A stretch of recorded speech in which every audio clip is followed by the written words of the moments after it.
The Euthyphro dilemma basically says this. The challenger asks, is something good because God wills it? Or does God will something because it's good? Okay? Is something good because God just wills it? Or does God will something because it is good? This is supposed to be a challenge to the theist.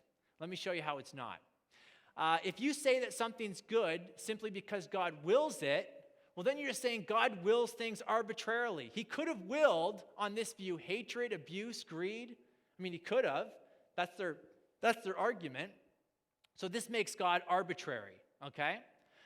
On the other end of the spectrum, the other horn of the dilemma, is that God wills something because it is good.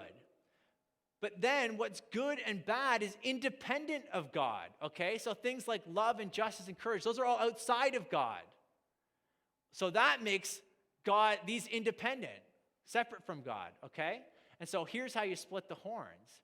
We would say that it's a false dilemma. There's a third option. God wills something because he is good, not the good outside of him. He is, in his very nature, he is the standard of goodness, okay? So God is good, and I think that solves the problem, okay?